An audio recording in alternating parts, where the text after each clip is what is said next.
Greetings everyone. நம்ம டெய்லியும் prelims and mains point of வியூல கரண்ட் அஃபேர்ஸ் ஆர்டிகல்ஸ் பார்க்குறோம். இன்னைக்கு என்ன ஆர்டிகல்ஸ் இருக்கு அப்படிங்கிறத பார்ப்போம். ஸோ ஃபர்ஸ்ட் பார்த்தோம்னா ஸ்லோவேக்கியா பிரதமரை பற்றி கொடுத்துருக்காங்க. ஓகேங்களா?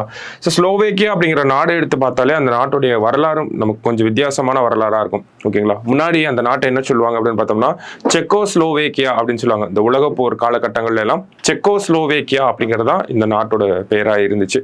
அப்புறம் பின்னர் என்ன ஆகுது அப்படின்னு பார்த்தோம்னா நமக்கு இந்த இரண்டாம் உலக போர்ல அமெரிக்கா அந்த டீம்லாம் வந்து ஜெயிச்சதுக்கு அப்புறமா அமெரிக்கா, ரஷ்யா, பிரான்ஸ் இவங்கெல்லாம் சேர்ந்து யூரோப்போட ஒரு பார்ட்டை வந்து ரெண்டா பிரிக்கிறாங்க. ஓகேங்களா? ஸோ அந்த வகையில் ரஷ்யாவோட ஒரு பார்ட்டா இருந்தது தான் செக்கோஸ்லோவேக்கியா. அதுக்கப்புறம் என்ன ஆகுது, 1989 நமக்கு வெல்வெட் புரட்சி அப்படின்னு சொல்லி ஒரு புரட்சி வருது. அந்த புரட்சியில என்ன ஆகுது அப்படின்னு பார்த்தோம்னா அந்த ஒரு கம்யூனிச ஆட்சி அப்படிங்கிறது தகர்த்தெறியப்பட்டு டெமோக்ரஸி அப்படிங்கிறது வருது. ஓகேங்களா? அதுக்கப்புறமா தான் 1992 செக்கோஸ்லோவேக்கியா அப்படின்னு இருந்த ஒரு நாடு செக் ரிபப்ளிக், செக் குடியரசு, ஸ்லோவேக்கியா அப்படின்னு சொல்லி ரெண்டு நாடுகளா நமக்கு பிரியுது. ஓகேங்களா? ஸோ அதுக்கப்புறம் இந்த ஸ்லோவேக்கியா அப்படிங்கிற இந்த கண்ட்ரி பார்த்தோம்னா நமக்கு ஒரு வெஸ்டர்னைஸ்டு கண்ட்ரியா இருக்கு. ஓகேங்களா? மேற்கத்திய கருத்துக்களை அதிகமாக ஏற்றுக்கொள்ற ஒரு நாடா இருக்கும். ஏன்னா நம்ம ஒரு பார்த்தோம்னா ஒரு 30-40 ஆண்டுகளுக்கு ஒரே கட்சி ஆட்சி பண்ணிட்டு இருக்கு அப்படின்னா அந்த கொள்கையின் மீது வெறுப்புணர்வு அப்படிங்கிறது அடுத்தடுத்த கட்ட தலைமுறைகளுக்கு வர ஆரம்பிச்சிடும். அதே மாதிரியான ஒரு போக்கு தான் இங்கேயும் நடந்துச்சு. ஸோ கம்யூனிசம் அப்படிங்கிறத அப்போஸ் பண்ணிட்டு அதுக்கு ஆப்போசிட் இருக்கக்கூடிய ஐடியாலஜி வந்து எம்ப்ரேஸ் பண்ண ஆரம்பிச்சாங்க. ஸோ வெஸ்டர்னைஸ்டா ஆக ஆரம்பிச்சாங்க. நாட்டோ, அமெரிக்கா, பிரிட்டன், பிரான்ஸ் இவங்களோட நட்புறவு கொண்ட ஒரு நாடா இருந்துச்சு. சமீபத்தில் என்ன ஆகுது அப்படின்னு பார்த்தோம்னா ஒரு தேர்தல் வருது. அந்த தேர்தலில் மறுபடியும் இடதுசாரிகள், லெப்டிஸ்ட் பார்ட்டிஸ், அவங்கள தான் நம்ம கம்யூனிசம் அவங்கள தான் நம்ம இடதுசாரிகள் அப்படின்னு சொல்றோம். ஸோ மறுபடியும் இடதுசாரிகள் வெற்றி பெறுறாங்க. வெற்றி பெற்றதுக்கு அப்புறமா என்ன ஆகுது அப்படின்னு பார்த்தோம்னா அந்த நாட்டோட பிரதமராக இருக்கவர் தான் இப்போ ராபர்ட் ரிக்கோ அப்படின்னு சொல்லி சொல்றோம், ஃபிக்கோ அப்படின்னு சொல்லி சொல்றோம். ஓகேங்களா? ஸோ அவரு இப்போ பார்த்தோம்னா ரஷ்யா யுக்ரைன் போர் அப்படிங்கிறது போயிட்டு இருக்கு. நம்ம இடதுசாரிகள் கட்சி தான் ஜெயிச்சிருக்கு அப்படிங்கிறது சொல்றோம். அப்போ அவங்க என்ன ஒரு நிலைப்பாடு எடுக்கிறாங்கன்னா இவ்வளவு நாள் நாட்டோ சார்ந்த ஒரு நிலைப்பாடு எடுத்தவங்க இப்போ ரஷ்யாவுக்கான ஆதரவு நிலைப்பாடை வந்து எடுக்க ஆரம்பிச்சாங்க. யுக்ரைனுக்கு வந்து மேற்கத்திய நாடுகள் எல்லாமே இந்த ஆயுத உதவி அப்படிங்கறத பண்ணிட்டு இருக்காங்க. ஆனா யுக்ரைன் வந்து ஸ்லோவேக்கியா வந்து யுக்ரைனுக்கு பண்ணக்கூடாது அப்படிங்கிற ஒரு நிலைப்பாடை வந்து எடுத்திருந்தாங்க. ஓகேங்களா? ஸோ இந்த ஒரு நிலையில தான் அவருக்கு ஒரு எதிர்ப்பு அப்படிங்கிறது கிளம்பிட்டே இருந்துச்சு. எதிர்ப்பு அப்படிங்கிறது பரவலாகவே இருந்துச்சு. ஏன்னா அந்த நாட்டில் இவ்வளவு நாள் வெஸ்டர்ன் பாலிசியை ஃபாலோ பண்ணிட்டு இருந்தவங்க இப்போ ரஷ்யாவுக்கு மாற ஆரம்பிச்சோன்னே அந்த நாட்டு மக்கள் வந்து ரொம்ப எதிர்க்க ஆரம்பிச்சாங்க. ஸோ அதனால என்ன ஆயிருக்கு அப்படின்னு பார்த்தோம்னா சமீபத்தில் ஒரு இடத்துல வந்து ஒரு பொதுக்கூட்டம் அந்த மாதிரி இடத்துல வந்து பேசிட்டு இருக்கப்போ அவர் வந்து ஒரு 71 வயது நபர் வந்து துப்பாக்கியால சுட்டிருக்காரு. ஓகேங்களா? ஸோ பலத்த காயமடைஞ்சு இப்போ ஹாஸ்பிட்டல்ல இருக்காரு. ஸோ அதுதான் இந்த ஒரு முதல் செய்தி குறிப்பிட நம்ம பார்த்துருக்கோம். டைரக்டா கொடுத்துருப்பாங்க. நம்ம கொஞ்சம் இந்த செக்கோஸ்லோவேக்கியாவோட அந்த வரலாறு புரிஞ்சுக்கிட்டோம்னா தான் எதுக்காக இப்போ இவங்க ரஷ்யாவோட ஆதரவு நிலைப்பாடை எடுத்திருக்காங்க அப்படிங்கிற ஒரு கண்ணோட்டம் நமக்கு புரியும். ஓகேங்களா? ஏன்னா அவங்க முன்னாடி ரஷ்யாவோட ஒரு உறுப்பு நாடா இருந்தவங்க தான். ஓகேங்களா? அதனாலதான் இப்போ ஒரு ரஷ்யாவோட ஆதரவு நிலைப்பாட்டை வந்து எடுத்திருக்காங்க. ஓகேவா? ஸோ அதுதான் நம்ம முதல் செய்தியில வந்து பார்க்குறோம். அந்த நாட்டு பிரதமரை வந்து சுட்டு கொண்டிருக்காங்க அப்படிங்கிறத. ஸோ அடுத்ததாக பார்த்தோம்னா சபாகர் துறைமுகத்தை நம்ம தொடர்ச்சியாக பார்த்துட்டே வரோம். சமீபத்தில் இந்தியா 10 ஆண்டு காலத்துக்கு அந்த ஆபரேஷன்ஸ் ஆஃப் சபாகர் போர்ட் அப்படிங்கிறத இந்தியா வந்து எடுத்திருக்காங்க. இந்தியா போர்ட்ஸ் குளோபல் அப்படின்னு சொல்லக்கூடிய அந்த நிறுவனம் இந்தியாவில் பார்த்தோம்னா அரசாங்கத்து கீழே இருக்கக்கூடிய இந்த இந்தியா போர்ட்ஸ் குளோபல், அதாவது இந்தியா போர்ட்ஸ் குளோபல் நிறுவனம் அப்படின்னு சொல்லக்கூடிய அந்த நிறுவனம் வந்து ஒரு 10 ஆண்டுகளுக்கு இந்த சபாகர் துறைமுகத்தினுடைய செயல்பாடுகளை வந்து கண்காணிக்க போறாங்க. அவங்களுக்கு கீழே தான் இருக்க போகுது. சரிங்களா? அதன் அடிப்படையில் சபாகர் போர்ட் வந்து நமக்கு எவ்வளவு முக்கியத்துவம் வாய்ந்ததா இருக்கு அப்படிங்கிறது நமக்கு மெயின்ஸ் பாயிண்ட் ஆஃப் வியூல இருந்து எடுத்துக்கலாம். ஓகேங்களா? சோ என்ன சொல்றாங்க அப்படின்னு பார்த்தோம்னா புவியியல் ரீதியாக முக்கியத்துவம் வாய்ந்த இடத்தில் அமைந்துள்ள சபாகர் துறைமுகம் மத்திய ஆசியாவுக்கான இந்தியாவின் நுழைவாயிலாக கருதப்படுகிறது. Gateway of India to central Asia அப்படிங்கிறது தான் இந்த இடத்துல மத்திய ஆசியாவுக்கான இந்தியாவின் நுழைவு வாயில் அப்படிங்கறத சொல்லியிருக்காங்க. ஓகேங்களா?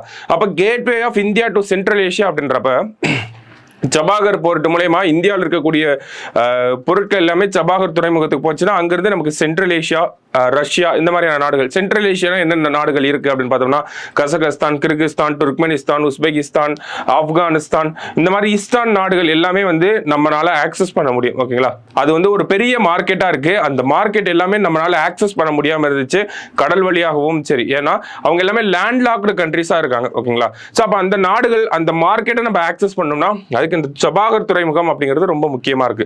ஸோ பாருங்க, சபாகர் நகரையும் ஈரானின் ஷாகித்தான் நகரையும் இணைக்கும் 630 கிலோமீட்டர் ரயில் பாதை தயாராகிவிட்டால் ஈரானின் மத்திய ரயில்வே அமைப்புடன் இது இணைக்கப்பட்டு மத்திய ஆசியாவுக்கும் ரஷ்யாவுக்கும் சரக்குகளை கொண்டு செல்ல முடியும் அப்படிங்கிற சொல்றாங்க.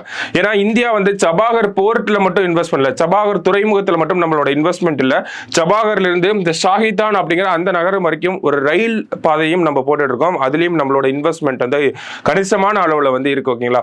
அப்ப எதுக்காக அந்த இன்வெஸ்ட்மெண்ட் அப்படின்னு பார்த்தோம்னா, நம்ம சபாகர் துறைமுகத்துக்கு நம்ம பொருட்களை கொண்டு போயிடலாம். சபாகர் துறைமுகத்திலிருந்து மத்திய ஆசியாவுக்கோ ஆப்கானிஸ்தானுக்கோ கொண்டு போகணும் அப்படின்னா அங்கிருந்து ரயில் பாதைகள் மூலியமா தான் கொண்டு போக முடியும். ஈரான் ஆல்ரெடி ஒரு ரயில் பாதையை சென்ட்ரல் ஏசியன் கண்ட்ரீஸ்க்கு போட்டு வச்சிருக்காங்க. ஸோ அப்ப அந்த ரயில் பாதையோட நம்ம சபாகர் துறைமுகத்தை இணைக்கிறது மூலியமா இந்தியாவோட ப்ராடக்ட்ஸ் எல்லாமே ஈஸியா சென்ட்ரல் ஏசியன் கண்ட்ரீஸ்க்கு போயிட முடியும்.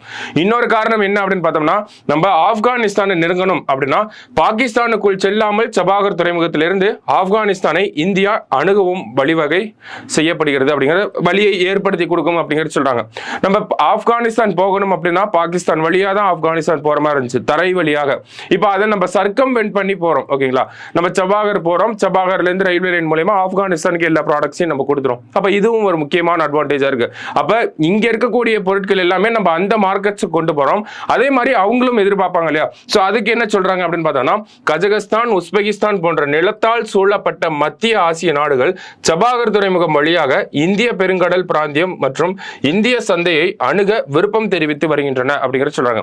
அப்ப அங்க இருக்கக்கூடிய அந்த இஸ்தான் கண்ட்ரிஸ் எல்லாமே அவங்களோட ப்ராடக்ட்ஸை இந்தியாவுக்கு கொண்டு வரணும்னு நினைக்கிறாங்க. ஏன்னா இந்தியாவும் ஒரு பெரிய மார்க்கெட். ஸோ அப்ப அவங்களோட ப்ராடக்ட்ஸ் இங்க வரப்போது, நம்மளோட ப்ராடக்ட்ஸ் அங்க போறப்ப இந்தியாவுக்கு வர்த்தக ரீதியில ஒரு மிகப்பெரிய லாபகரமான விஷயமா இருக்க போது இந்த சபாகர் துறைமுகம்.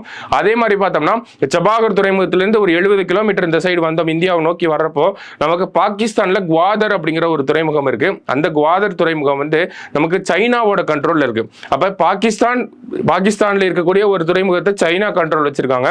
ஈரான்ல இருக்கக்கூடிய சபாகர் துறைமுகத்தை இந்தியா கண்ட்ரோல்ல வச்சிருக்காங்க.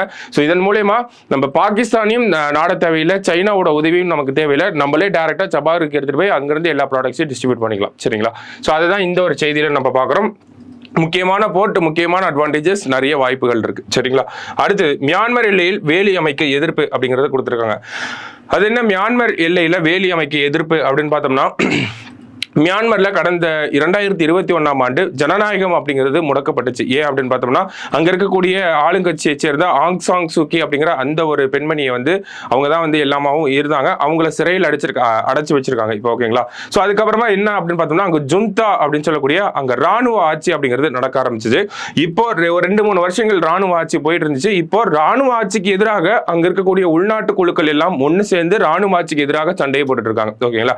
ஸோ அந்த வகையில் இப்போ என்ன ஆகுதுன்னா, சண்டை அப்படிங்கிறது பலத்த ஒரு ரொம்ப ஒரு இன்டென்ஸா போயிட்டு இருக்கப்போ அங்க இருக்கக்கூடிய அகதிகள் எல்லாமே இந்தியாவை நோக்கி வர ஆரம்பிச்சாங்க. ஏன்னா இந்தியாவுக்கும் மியான்மருக்கும் ஒரு 1643 கிலோமீட்டர் பார்டர் ஷேரிங் அப்படிங்கிறது இருக்கு. என்னென்ன மாநிலங்கள் அப்படின்னு பார்த்தோம்னா, அருணாச்சல பிரதேஷ், நாகாலாந்து, மணிப்பூர், மிசோரம், இந்த மாதிரியான மாநிலங்கள்லாம் நமக்கு மியான்மரோட எல்லையை பகிர்ந்து கொள்ற ஒரு மாநிலங்களா இருக்கு.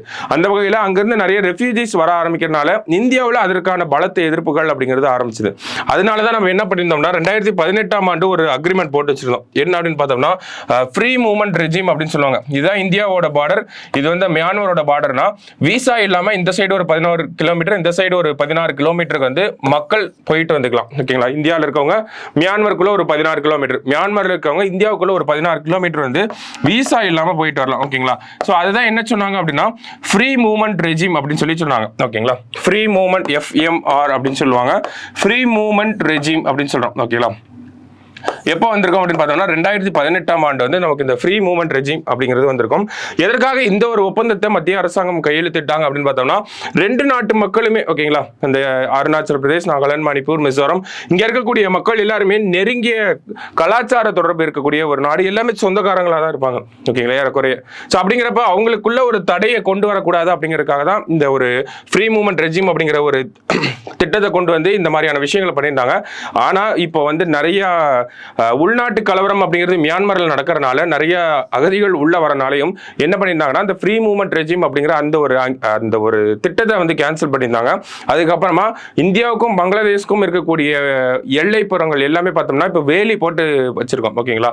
ஸோ அதே மாதிரி இந்தியா மியான்மர் அந்த ஒரு எல்லையும் நம்ம வேலி போடணும் அப்படிங்கிற ஒரு திட்டம் கொண்டு வந்து இப்ப வேலி அமைக்கிற பணிகள் நடந்துட்டு இருக்கு. அதற்கான எதிர்ப்பை தெரிவிக்க ஆரம்பிச்சிருக்காங்க அங்க இருக்கக்கூடிய 4 மாநில மக்கள் எல்லாமே. ஸோ அதுதான் இந்த ஒரு செய்தியில நம்ம பார்க்குறோம்.